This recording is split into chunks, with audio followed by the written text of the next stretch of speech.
Hey, what up, Long Beach? Welcome back to the one and only Long Beach Sports Talk, where we do exactly that. Talk Long Beach sports. And right now, we do not count sheep. We count brackets to go to sleep. As always, I am co-sports editor JJ Fiddler to my right. Co-sports editor Mike Gardabasio, and all the way over to my right, rocking his hat like Ken Griffey, Tyler Hendrickson, and got to thank our sponsors out top, Naples Rib Company and Papalucci's. Put the eat in 2nd Street and help us stay fed to talk these sports with you. Why do we always forget that the winter playoff season in the CIF Southern Section is always the most successful for the local Long Beach area? We forget it every year, and every year they remind us. We're too busy dreading how long and difficult it is to cover it. It is an arduous trip, I will give you that. It did include, however, 83 total basketball and soccer victories in the CIF Southern Section playoffs in the winter. 83 wins we covered over the last month plus, like 5 weeks, which is that's just crazy. Well, and we're still almost a month away from the winter playoffs being over, because at this point, spring league starts for the Moore League before the state basketball championship. So we got another 3 weeks left. Long Beach area is just out here dursting. They've just been killing it. Is it soccer? Is soccer the thing that puts us over because you've got so many teams and leagues in different divisions? You look at football where everybody's either in the Pac-5 or the one right below that. You don't have as many teams in as many divisions. Do you think it's because it's spread out more? And we're definitely going to be talking about basketball and how many divisions they're playing now in basketball. Right. Well, absolutely. And the talent in our area, I think, kind of congregates around basketball and soccer as well. So it's just kind of naturally better in that regard. It's not always been like that. Oh, certainly not. No, definitely. But right now it is. Right now it is. Well, yeah, I mean, we don't have a ton of... We go back to football. We had championship teams in half those brackets. Right. Because we had a championship game for Downey, and we had a championship game for Bosco. So we were successful. It's just if we had more chances, I'm sure we would have been able to send more teams through different brackets. Yeah. But I think that's just how basketball spreads by leagues, that you get more involved. And I like it better.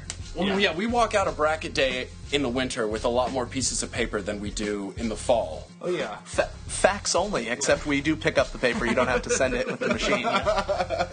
We're going to be talking a little today about how successful some of these teams has been and kind of concentrating on the team stories. I think a perfect place to start is Compton basketball, because we've been waiting for that championship as long as maybe they've been waiting a little bit longer. But to see Tony Thomas grab that plaque after Compton knocked off Redlands East Valley at Honda Center last week was one of those things that I didn't realize how happy I was going to be for that guy. Not for any selfish reason or anything else, but when you see somebody grinding as hard as some of these high school coaches grind, and then you see them get that payoff, man, that feels pretty good. Yeah, for sure. I mean, you mentioned how long the wait has been. Tony Thomas is in his 9th year, and they've been kind of in the mix for a championship every single one of those seasons. But the relief on his face, especially because he wanted to do it for his dad since he was a little kid. He saw that job eat his dad kind of alive in 1987 when his father passed away, as currently still the head coach of the team. And so you could kind of see... You mentioned in the highlight video, that's not a guy who's usually all that emotional, and you could see how much it meant to him. I mean, sorry for the wait, but they got it done, and but it's because they've had so much talent come through, and they've been close, and it's just kind of a one thing or another sort of star-crossed run through the playoffs for Compton lately. That was the 25th playoff win for Tony Thomas in his 9 years at Compton, and it finally paid off with a championship. An average of 3 a year, which means you're averaging being knocked out in the semifinals, basically. Well, it includes state, and they made a couple of trips to state, but still, more often than not, they've made fairly deep runs, and then have just, had really controversial calls. Well, when we were at the La Mirada game, semifinal at Compton, you're taking on the top seed. It's a close game. It's the fourth quarter. How many times did I turn to you, Tyler, during that game and well, here it goes. Something's going to happen. They're going to turn the ball over. They're going to kick the ball. You didn't even have to say it, bro. You just gave me that look, and then I responded with, uh-oh, here it comes. And obviously there was no rooting interest in that game where they're covering both teams. But when you see something happen so many times, it's almost like you're expecting it to happen. It was just a scouting report. You get tired of writing that story, too, right? I mean, how many times have we all... I mean, for God's sake, DeMar DeRozan, I believe, is one of the top 5 scorers in CIF Southern Section history, and they didn't win a championship with him. I mean, statistically, the odds are small, almost, just not big that would even happen. Right. And, yeah, I mean, they lost SoCal Regional game, they lost CIF championship games, they lost heartbreaking, buzzer-beating semifinal games, and so finally this year... it came together. What was the difference this year? Because they certainly were not the most talented team that we've seen come out of Compton. Well, Tony Thomas talked about the chemistry, and I think that had a ton to do with it. You could see that the team really liked each other. There really any different guy could have stepped up. I mean, I think energy going through the playoffs, we've seen it from the New York Giants. Wish we had Antonio Pierce to talk about that. But I think that has a lot to do with it and feeling the momentum. And, it's something that the Poly boys are kind of riding right now. We'll talk more on that later. But they got healthy, and so they had that. And then they really played for each other, and they weren't worried about who scored or getting theirs or anything like that. Rayshawn Scott actually grabbed me on the top of my head and was like, I only scored 5 points, but I did the little things. Like, he was happy that he didn't care that he only scored 5 points against La Mirada. He was just fired up that they won and wanted to get a ring. And they haven't necessarily had that in the previous seasons, with all due respect. Yes, but he has been big at certain points for them. Robert Lewis has been huge as a senior. Tremel Pritchett basically stepped up and won that game against La Mirada. And all of these guys coming back from injury. Was that what you're going to say? I mean, all of these guys fighting their way back onto the court, too. And you want to play harder for your teammate when you see them struggling that much with an injury and then making their way back onto the floor. They had two of those guys you just mentioned had casts cut off in order to play in the playoffs, Robert Lewis and Rayshawn Scott. I was going to mention that to what Tyler was saying with different guys stepping up. Tremel Pritchett only had 3 points in the championship game, and at no point did you look at him and go, oh, they're really missing you right here. It was so sort of morphing. It was like a morphic thing. Whoever could step up and do it, it really was like, it wasn't like, oh, well, Isaiah's not scoring, so someone has to carry his load. Yeah. It was really everyone's load to carry, and they could change who did that on any given night. Both sides of the floor, too. You saw them take that zone and expand it against La Mirada and shut down their three-point scoring, and then basically took the exact same defense and did the same thing to Rev. I tell you, Compton dominates the playoffs with the 2-3. And you'd probably slap me in the face if I did that in December. Like, did they bring DeMar back? But they might never come out of that zone. I mean, why would you? Hard to miss an assignment in the 2-3, But great, what you said, Tyler, the chemistry. Can't run the zone if you don't trust your teammate. Yeah. Well, and they have great length, and they're still able to rebound because of their bounce. And so I think that they're able to make up for it. I mean, they're perfect for a 2-3. Right, and they can help and still get to the perimeter. I mean, it's the same way that Jim Boeheim recruits his teams, basically. You get athletic length because that way you can crash and then still get to the perimeter because you're long enough and you're fast enough. Yeah, and not throwing shade at the program that there's any foul play going on. We mentioned Jim Boeheim, obviously, but no, I think it's a perfect fit, and Rev talked about it after the game. They were like, their length, they really bothered shots. I didn't realize they were this athletic on tape, and it really affected them. So they could be finding something for the future. We'll see what they do in state. Can they stay motivated going into the state bracket? Because that's a huge weight off your shoulders. And we've seen a lot of teams just say like, "Hey, we got our ring. I'm ready for spring break and hanging out." Yeah. But at the end, we'll see how they react. But congrats either way, a well-deserved championship. Let's take this thing to the pitch and bring in our SGVL Suburban League extraordinary beat writer, Chris Trevino. Chris, we had a doubleheader at Warren High School last Friday. La Mirada girls, Bellflower boys. Let's walk through the best storylines because we walked away with 2 titles. 2 chippies, JJ. And what I really liked about these 2 teams is just the contrast between their seasons. La Mirada, the 2 seed, they were just expected to be there in that position. They were number 1 seed last year. They were ousted in the second round, made the semifinals the year before, which is where they said they built the foundation for getting to this championship. So for them, it was CIF title or bust for them. And then Bellflower, on the other hand, you would never have expected it. Last year, you would have thought that could have been their run. They were so senior deep. They had the 2 MVPs on offense and defense. They lost all those guys. They had a sophomore as their best player. Never made it out of the second round in the program's history before this season. So being there, absolutely the Cinderella. So I just love those 2 contrasts. They handled their business. I mean, I said I felt like La Mirada was going to come away with that championship. Bellflower wasn't sure coming against that really, really good Hart team. But they showed a lot of heart digging that one out. Indeed they did, yeah. Go back to the Matadores just for a second and talk about head coach Christensen, who we first met when he was coaching at Millikan. And I remember the first thing I noticed is that, in soccer, high school, club, academy, all these different teams, all these different positions that these kids play, you never really know where they're going to end up on the field when they get to high school. But Christensen always does a great job of putting girls in positions to be successful. Maybe it's not the position they've played throughout their careers, or maybe it's brand new or old hat for them. But whenever I look at his teams, and I think we noticed it up the middle, up the spine against Moore Park, he put his pace up the middle, and they could not hang with those Matadores pushing forward with that pace. And, it is that simple sometimes in soccer when you do have that quality, because La Mirada is a quality team, as they showed in the first round of state earlier this week. Absolutely, and after that win, they beat West Torrance, another CIF champ from Division III. They beat them 1-0 in a game you kind of felt they had to steal from them, because West was always the dominating. They were always dictating the pace of that game. And then after the game, Coach Christensen pulled me aside and he pulled out a little note, and he was like, "I just want to read you these stats for this team.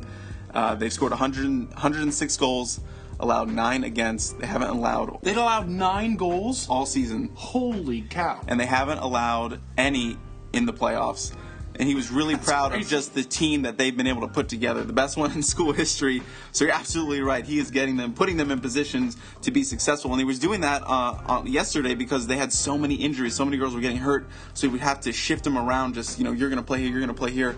Going to the bench and with girls that hadn't played at all in the CIF title run, just plugging them in and still finding a way to win, which is their first state playoff appearance, by the way. So. Very impressive stuff from La Mirada. They continue that bracket. You can follow all that coverage at the Press Telegram. Over to Bellflower, who had a tough go in the first round of state. They fell to Selmar, but you can just forget that, because the Bellflower Bucks were all about their CIF division title, and it was really impressive to watch them hold on in the second half against Hart. Now, granted, Hart didn't really make many schematic changes. They didn't really change their strategy or what they were doing. They kind of just stuck with their guns, really played 5 in the back in that second half, trailing 1-0, which was kind of weird to see. But Bellflower and everybody on that team and in those stands were more than happy to watch that second half, man. What a great atmosphere at Warren for that school.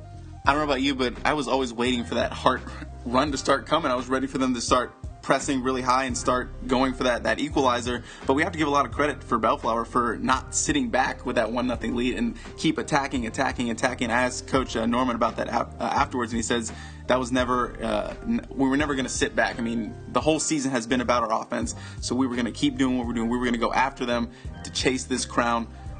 And, he told me in the semifinals, this team has only allowed 8 goals, talking about Godinez. They've only allowed 8 goals, but, you only need 1 to win. So 1 got on the ship in the championship. Poly basketball last week played for a championship in the Open Division. Not exactly the championship they wanted to be playing for, though, Tyler. It was the Consolation Championship, and this sort of conversation has been raging among us and everyone. Kind of what's the value of this consolation bracket? But whether there's a value to it or not, Poly did beat Redondo Union, and I think we can say there was some tangible benefit after the state brackets came out. Yes, we can. I mean, I'm not sure if that was a game that anybody wanted to play in or win necessarily. I mean, we've seen different approaches to that on and off the record of, coaches that maybe wanted to rest their players rather than try to win extra games and play, through the consolation bracket of state. But at the end of the day, Poly did get a higher seed than Redondo Union in the state bracket. And that's valuable. And not only that, but you also, as the 3 seed, end up playing the 2 seed as opposed to the 1 seed, which we've seen in years past. I mean, there's been some modern day teams where avoiding that number 1 seed for an extra round is a huge deal. Yes, it can be. I think in the Division 1 it's a little less so, and I think even this year there's more parity to where, we saw a lot of upsets in the Open Division. I don't think there is that one team that you're trying to avoid.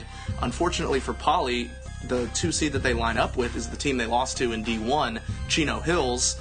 Lonzo Ball still plays for Chino Hills, even though he looks like he should be playing in college already. Right. But so that's obviously a tough matchup looking down the road. The bigger thing, aside from the seeding, Poly can win anywhere in a certain matchup. We feel like they've got the talent.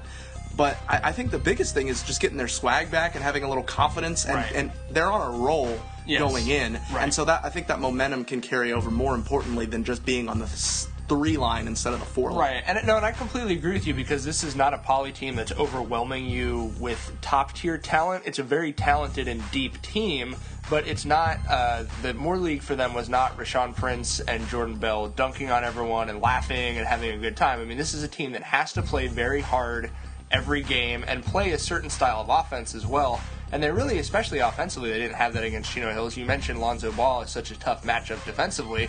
I said to Frank Burleson actually last week, yeah, it was really uncharacteristic of a Poly team because you never see one guy beat Poly the way that Lonzo Ball did, but he really made them look like they weren't, they didn't have it together defensively. And Frank laughed and said, well, yeah, Lonzo Ball will do that to you. I mean, you have to be so disciplined and smart in playing him, especially because the talent around him is good. But you're right. Through that run through the Open Division consolation bracket, they played together. Their defense and offense looked a lot better. And I saw that in the Redondo Union game. That was a game where they played great defense. And then offensively, they shared the ball wonderfully. They scored in transition. And they had that kind of energy back that you mentioned. Because I think for a team who plays their style, you really do need that. And if they just lost that game and then had a week off until the state bracket, I don't think that they'd have that sense of momentum going into this tournament. But at this point, the high school basketball playoffs are so convoluted that you don't really even have to win for your season to continue. You look at St. Anthony Girls Basketball, who has yet to win a postseason game in 2015, and they are the 3 seed in their state bracket starting this week. So you look at the Open, everybody's moving divisions, everybody's going up and down, and I understand why they started doing that in the CIF Southern section, making sure that schools weren't put into divisions based on their enrollment, because a lot of these teams were going out and getting players, namely private school teams, going out and getting players that made them so much better than how many kids were enrolled in their school. So you have to move those teams around. But now you've got teams playing in the Open Division who could definitely win CIF Southern Section titles. And don't they deserve the shot to do that? Where do you guys stand on it? Yeah, I mean, I made a joke to one of the coaches that we cover that you sort of need like a law degree or a or a math degree or business degree or something to cover high school basketball, because there was already a system in place, you sort of alluded to this, that teams were already moving up and down across divisions over the span of a few years before the creation of the Open Division. Now you throw the Open Division in, and it's like, okay, so you're always moving up and down in some direction, and then you throw in state, where teams like Poly, who was an Open Division boys basketball team, is now down to Division I for state. And it's like each tournament has its own shifting thing, and everyone I've heard has sort of their own pet theory for how to fix this. I actually think you guys have the best one in borrowing from soccer. We stole international it. Soccer. We straight stole it. Well, but it works. But it was modified. I honestly think it's the best. I personally think the best option going forward for these tournaments would be to do what you guys have proposed. Ty, it's basically the UEFA League of CIF playoffs is what we're trying to think about. It's the use of Champions League and Europa League, and honestly, it's because of teams in the Open Division that might lose early, but still would be great in their divisions. Like every single one of the teams that are in the Open Division, they're all that good. Right, and even Poly basketball, I mean, last year they won a championship in Division I AA, the highest that isn't Open. I think they're better this year, and yet they lose in the first round of Open. So, so they very easily could have come down. It puts the line in a weird spot, right? Because it used to be that it was straight enrollment size, and you go, okay, well, that's at least a firm line. You know that, okay, Poly, if they win Division I AA, they're the best of the schools with 1,500 plus enrollment. But you agree you can't do that anymore. Not to get the quote-unquote best games or the most compelling matchups, which TV wants. You can make brackets by money spent. See, no. Well, see, here's my thing. I'd actually prefer that to the way that it currently is, if I'm being honest, because the divisions don't currently really have any meaning. You know what I mean? It's just there's 14 divisions, and like enrollment at this point is such a small part of it. Once we get further and further into these 3 and 5 year snapshots of how you do in the playoffs, that's going to continue to be the case. I kind of like enrollment. At least it's a firm thing, and you know what it is, and and then leave state to decide the best of the best. I think there should only be one state champion. Okay, so what we're talking about is keeping it the same way it is right now. You've got the Open Divisions, and then you've got the other divisions below it, where you are having teams win championships. Teams that weren't good enough to get into the Open are raising plaques. Okay? So, It's safe to say, without offending anyone, that the overall quality of the champions from Division I AA down is lower than it was before the introduction. By no fault of the teams, it's by fault of the brackets being... So, our idea is, since, for whatever reason, there was this huge gap between the open division brackets being released and then the Southern Section brackets being released and then actually playing Southern Section championship games. Our idea is to play the first round of the open division that first weekend, the same weekend where the other divisions are released, that Sunday. You play those games on that weekend, so then the losers of the first round of the open division, much like the losers of the UEFA Champions League, fall back into Europa League. The losers of the open division first round would fall back into those other divisions and still be able to play for a title in a division that they belong in. Yes, and what it does is it would Boom fixed. Boom fixed. Well, it would make those other brackets more compelling because you see a team like Poly, for instance, because that's the team. We'll use them as an example because it's the local team. Compton last year is a great example as well, though. Compton also last year. I mean, they won a CIF championship with a team that's not as talented as last year's team. You can argue which team's better. But if they had had the opportunity to fall back down to 2A, they would have been one of the favorites. It's going to be tricky as far as bracketing because you have to be reactionary and make the bracket after the Saturday results. So maybe you want to play it earlier, maybe you start the season at a different time, whatever it may be that needs to work that out. But it doesn't kill you to be in the open because if you lose the first game, then you have the opportunity to still play for a CIF championship. Now, if you win in the first round of the open, at that point you're at the Elite Eight. So you're close enough to winning that you're going to want to play on. It's not really a quote unfair situation. But here's what I love about your guys' plan is it solves every problem that's been created by the creation of the open division. And I understand the value of the open division. I understand it. Okay, I personally think that's more for state than the Southern Section level, the whole best of the best thing. But agreed. Acknowledging that it does create great games and people want to keep it and it's probably a good moneymaker. So say we're keeping it. This, number one, your losers, this solves the problem of the consolation bracket because now those teams still get to play, right? So you're still going on. It also solves the whole thing where now these people are, you have to win a section championship to get into state, basically, if you're not in the open, because you have teams like St. Anthony girls that JJ mentioned, lose a first-round game, lose a consolation bracket, you're still the 3 seed for state, right? So it solves that issue because the teams keep playing, they stay fresh. It also, to me, just lends so much more meaning to these championships because right now, and we've talked about this on the show, I'm a romantic when it comes to sports. Meaning and fairness and all that stuff has great value to me. And right now, if you're, say, the Division 4 champion, like, what does that mean? It means, okay, well, I'm the best in this division that teams can already move in and out of, and I happen to be in a division that didn't have any teams just miss the open division. Or, I'm the best, except that, this team was pulled to the open. And so, it's just like it's too inconsistent year to year to say what it means, I guess, is what and your guys' fixes that. Right. Because then you go, well, it's the best 8 teams are now in the open. Yeah. Right? And so across I forget how many divisions it is, 14 or 15, 16, whatever it is, you're only losing 8 teams. And so, okay. And they're the best 8 teams. But then those other 8 teams, like the Comptons, they get a chance to compete. The other problem it solves is it eliminates the desire to tank.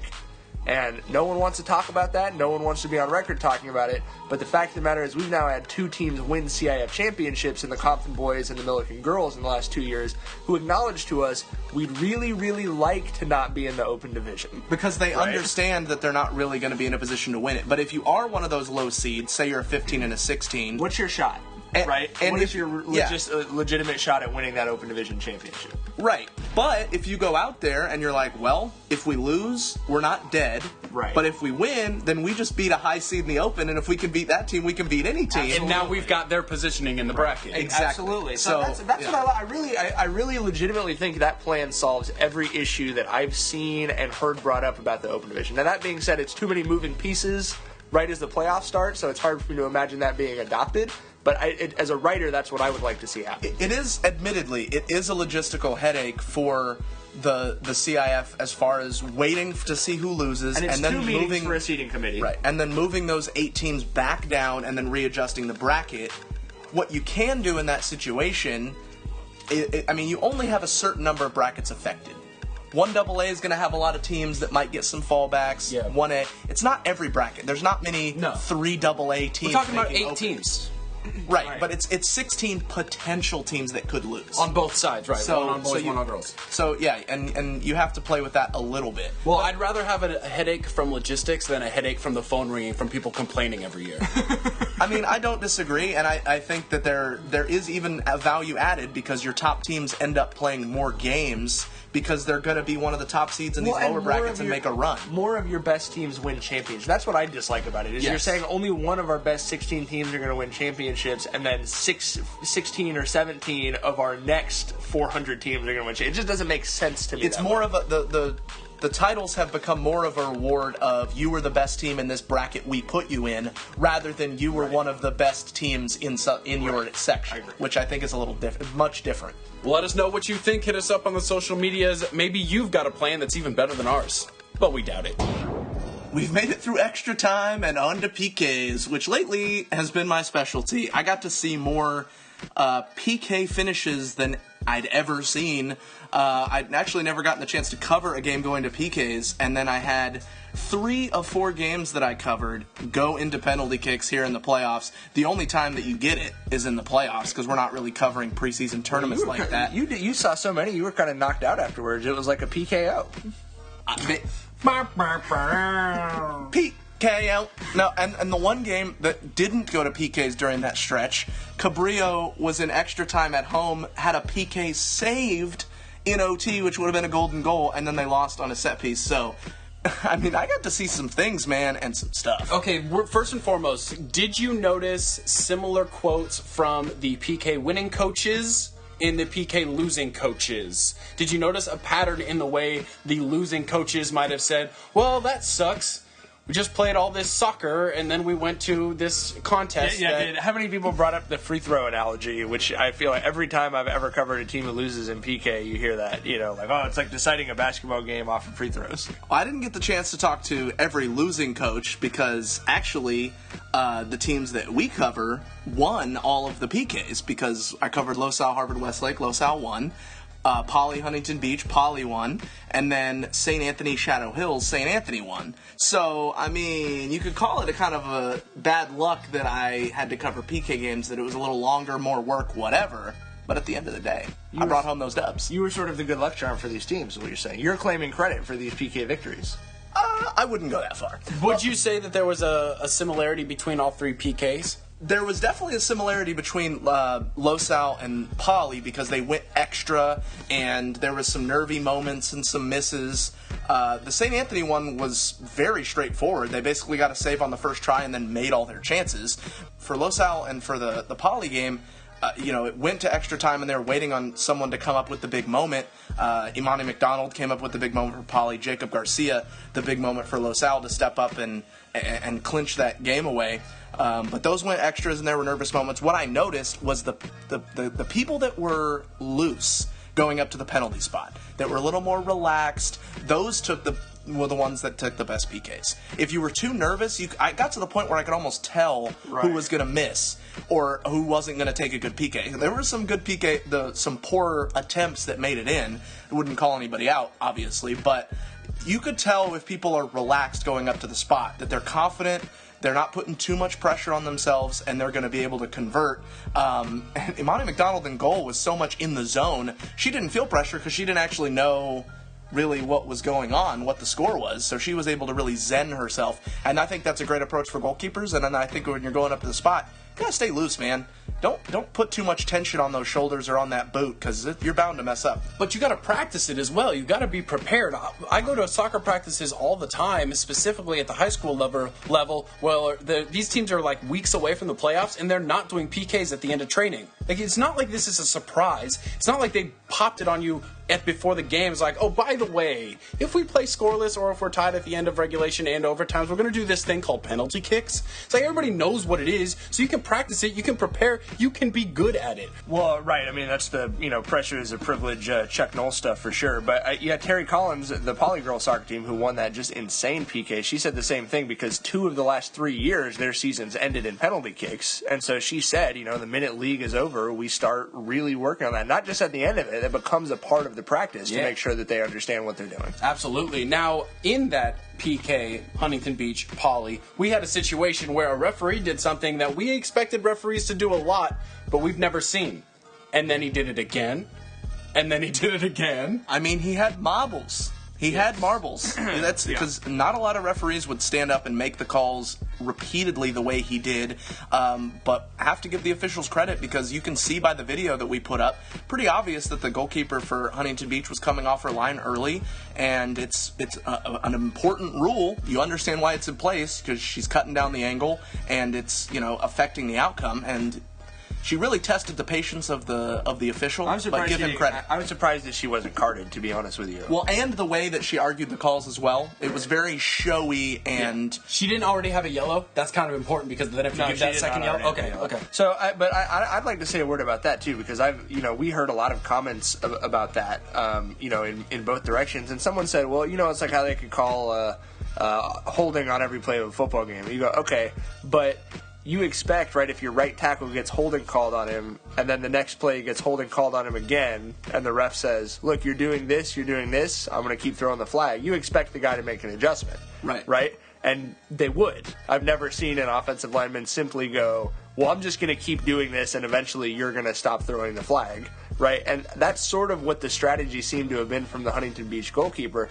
Interesting strategy, and apparently it's worked really well for her in other games, but it was kind of this interesting, you never really see that one-on-one player official in soccer. See it in basketball sometimes, see it in football sometimes, but I thought that was very interesting. Well, it is the playoffs, so it's never short on emotion and, dramatic ends. Would you say that soccer is one of the better and maybe underrated playoff seasons for CIF Southern Section? Certainly for our area. I mean, if you look at some of the stories, we had that St. Anthony game that got them to their first ever CIF championship game, and that Poly Huntington Beach game is probably one of the more memorable games I've ever covered, if only for the way that the PKs played out. So yeah, I definitely. And you don't get anything like that in any other sport. Well, yeah, certainly the penalty kicks is just unique to that sport in terms of high drama. Yeah. Do you like it? I do. Tyler was in the muck. Here's why. Now you're taking grenades, John. let me go with the pro argument. Right. Here's why I like it, because that Poly Huntington Beach game they could have played for 400 minutes without someone scoring until the entire defense had passed out. I mean, there's just games, and I that doesn't mean you like it though. It just means that you have to do something. That's fair. Okay. And I, as a tiebreaker, I like it. I mean, it's a better tiebreaker than flipping a coin or whatever other tiebreaker you could come up with, in my opinion. I mean, I've heard arguments play 8-on-8 or something. I just move the goals closer together, or make them bigger. Simple suggestion. No goalie. Yeah, but no, I think it's a fine tiebreaker. And you do cover games. They say like for basketball, there is that analogy, right? It's like deciding a basketball game on a free throw shooting contest. Well, basketball scores points, and you just aren't going to have a 16 overtime basketball game. Whereas we've all been at soccer games that we're confident would never have had another goal scored in them, right? Mm-hmm. So to me, you acknowledge that you have to have a tiebreaker, and then I think it's as good as any other. And you do have control over it. To some extent. It is a game of skill as much as there is a large factor of luck and chance involved. But we've seen it. I mean, the Huntington Beach missed a penalty kick. If they hadn't have missed that penalty kick, they would have won the tiebreaker. Yeah, you don't want to do it anymore. Get better at it. That's it. That's all. There ain't no more. Another episode of Long Beach Sports Talk is in the books. We have got to get back to these winter playoffs because they are not quite done yet. And we got to get to Honda Center this week to cover Long Beach State basketball, men's and women's, in the Big West Conference Tournament. All of that coverage right here at Gazette Sports and the Press Telegram. Thank you to everyone involved in both newspapers, both websites, who help us bring you all of that coverage and this show. For Mike, for Tyler, for Chris, for Vinny, for JJ, for everybody else who has helped us get through this last month of crazy winter playoffs. Thank you. We will see you in the stands during state and into the spring sports. Take care, y'all. Before there was a JJ. Yeah.